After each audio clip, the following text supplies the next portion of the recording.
Alrighty, today's second review is going to be of Licorice Pizza. Now, I had no idea much about the story of this movie going into it, so I was kind of shocked to find out that it was like this weird high school, like a high school student um, trying to pick up the person who was um, volunteering at the school who was 10 years older than him. Like, that just seemed a little weird to me right off the hop anyway. Um, but he was trying to say that he was like this big shot actor and um, like had all these businesses going, so on and so forth. And I mean, he was an ambitious kid. I will give him that. And yeah, the two of them started working together, but it was just a very weird movie, no matter what way you look at it. Like, and there wasn't much story to it, unfortunately. But I gave it a 4 out of 10 because I was kind of like in and out of the movie, and yeah, it was just such a very weird story for. Yeah, no matter what way you look at it, it's just weird to have a 25-year-old, even thinking about the fact of being with a 15-year-old. No matter what way you look at it, yeah, very weird story. But anyway, I guess it was set in the 1970s, but it didn't really feel like a. They said it was like a love story in like the little clip but it didn't really feel like that until I guess the very end when they kind of confess their love for one another. But I don't really know how much time passes in the movie because I don't really think they even mention that. So it's, yeah, a little weird. But anyway, we'll go over the cast list. Where'd I put it? Oh my god. um. So yeah, Elena, that's easy for you to say. Alana Haim, who played Alana, Cooper Hoffman, who I've also seen in The Long Road, and I liked him in that. But I guess, yeah, in this movie it just wasn't that great. Who plays Gary, Sean Penn, who plays Jack Holden, John Michael Higgins, who played Jerry Frick, Mary Elizabeth Ellis, who played Mama Anita. I'm assuming that was Gary's mom. I'm not entirely sure, but I do believe that was supposed to be Gary's mother. Oh yeah, it was Gary's mother because she tells him that she can't go to like this, she can't make it with him to this show or whatever that he's wanting to go to, and he has to have like a adult with him, right, or a chaperone. Um, Skylar Gizondo, who played Lance Brannigan.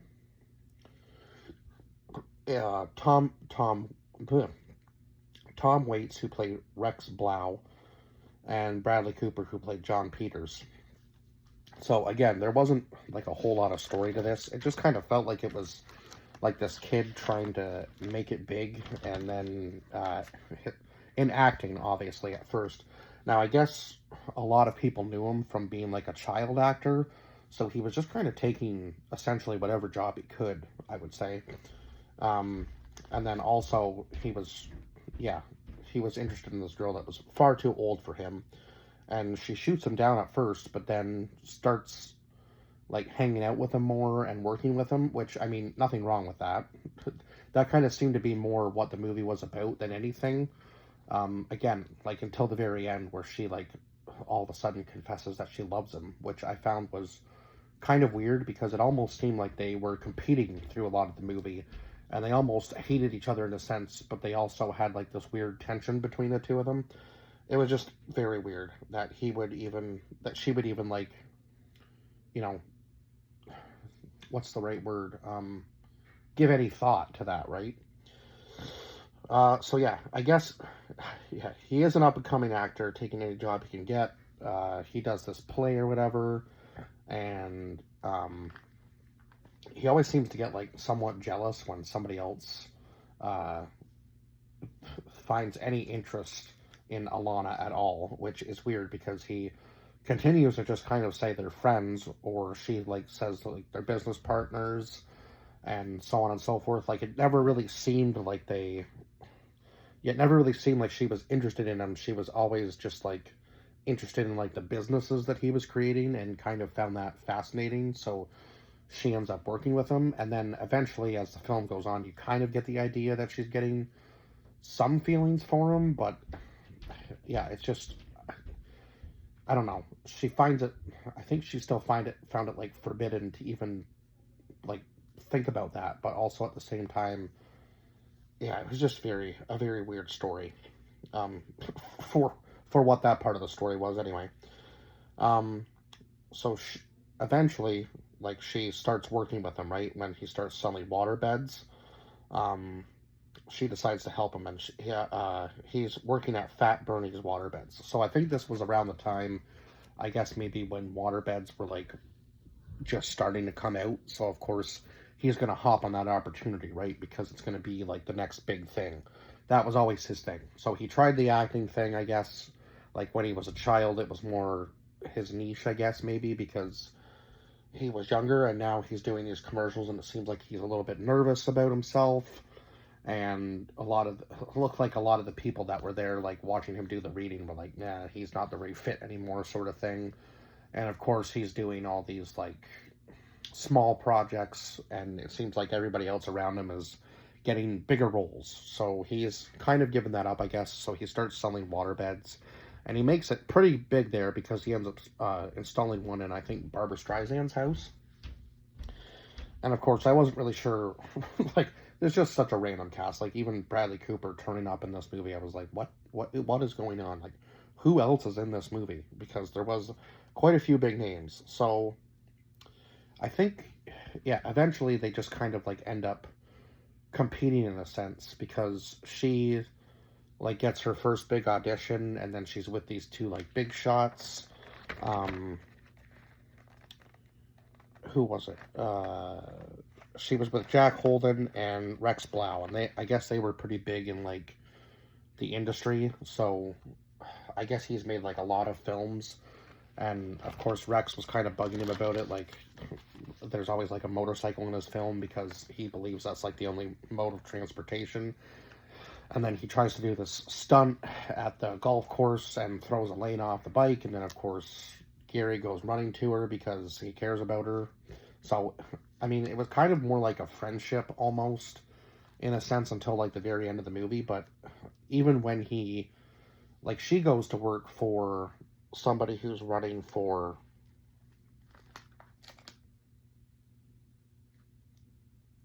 now who was it that was, oh my god, did I not write down his name?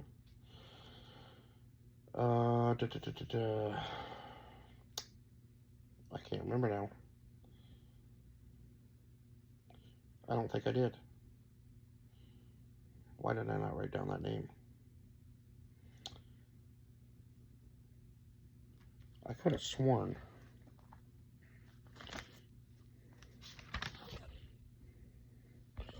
So yeah, she gets her first audition, and then she ends up going to work. Oh, it was Joel Wax that she ends up working for. Apparently I didn't write down the actor's name. I thought I did, but I guess I completely forgot. Anyway, she ends up working for this congressman, Joel Wax. So she thinks she's like this big, huge, hotshot politician at this point. That's what Alana thinks after she goes and finds that job, because I guess they were impressed with her work beforehand. Now, I don't know where else they would have really seen her work, because it kind of seemed like she was doing all the small things with Gary at the time, right? So it was very weird. Anyway, she brings on Gary for like her project because now she's kind of becoming a little bit more successful. And then he hears about these pinball machines, so now he wants to start like this, I guess, game center sort of thing, or like he calls it Fat Bernie's Pinball Palace. So he wants to open up this pinball joint with all these pinball machines. So Gary's always kind of like going from one thing to another, and he's young still, so it makes sense that he's going to kind of like almost taking like the entrepreneur route in a sense, like just hopping from job to job and like really focusing on that thing and like trying to make it the best that he can, with what he has, right? Like even when he was doing like the setup at like the one show for the water beds, he had like the girl on it working for him, like, you know, trying to sell it like the whole like this is going to be like what draws in the ladies sort of thing. Like that was his I guess, sales pitch. And of course, he's trying to bring on all the women. And he even hits on like the like stewardess on the plane at one point when they're going to like the one show that he's going to do. It was just, he just seemed like overconfident in himself, which, I mean, there's nothing wrong with that, but it was like a little bit too cocky, right? Like trying to pick up all the older women and just being that age. Like that's, yeah, like again, like Alana was always saying, try to find somebody your own age, right? And he never really wanted to do that, I guess. But it wouldn't have been so weird if he was like in college or something. Like if he was like 19, 20 and she was 25, that would have made a little bit more sense because that's still young. But yeah, for him to be in high school and for him to want to be with a woman 10 years older than him is weird. And also the point that, she was hanging around him. Like she could have just shot him down and said, like, I'm this much older than you. Why would I even want to be anywhere near you or your friends, sort of thing? But I guess maybe it made her feel younger in a sense too. It's kind of, yeah, it's one of those things where it's just a very weird, like taboo love story type thing. And again, in a lot of parts it seemed like they were arguing and they almost hated each other because at one point she's like, I'm cooler than you, like, because I have this job with this congressman now, and you're just kind of thinking about like your next business, and it's never going to go anywhere because nothing you do really ever seems to go anywhere. You kind of just end up either screwing it up or it just ends up shutting down, sort of thing, right? And you're just hopping from one thing to another, and like she kind of just throws it all in his face. And of course, so he goes, like he gets mad, goes on his own, right? And then, but at the same time, he's trying to invite her to this pinball arcade thing too. So it was just so weird. Like he was so back and forth with himself, and so was she. And then, yeah, again at the end, she ends up going to him and says that she loves him at the very end of the movie. So it was just a very all-around weird movie with not much story, and it just kind of seemed like everybody was doing the same thing. Like even Jerry, that he knew, he was trying to like get his waterbed like little table things on the table for Jerry to like advertise his business. And of course Jerry didn't want to do that because Jerry was opening like an Asian cuisine restaurant and didn't really want any like American products. I guess he wanted to be like Japanese authentic. So I guess, yeah, that makes sense, I suppose. But also Jerry was not a good man at all. If you ever watch this movie, yeah, you'll know what I mean by that. None of these people were really good, I guess, because they all like seem to have like zero morals, and they were all a little crazy, right? Because I think they were all trying to make it big in some sort of way, but they were all going about it the wrong way. And I'm not exactly sure what happened in the whole scene with like Bradley Cooper and the whole Barbra Streisand waterbed thing, like why they just left the hose on and left the house. Like, did they have some sort of vendetta or personal beef with those people? Or were they just trying to take out, like, other competition? I was very confused by that. But anyway, yeah, not a movie I will probably ever be revisiting. It just wasn't enjoyable for me at all. And there wasn't much of a story to it. And the weird love story in it just didn't really make me want to watch the movie anymore. So, yeah, I guess I will see you guys in the next review. 4 to 10 for this movie if I didn't already say that. Bye-bye for now.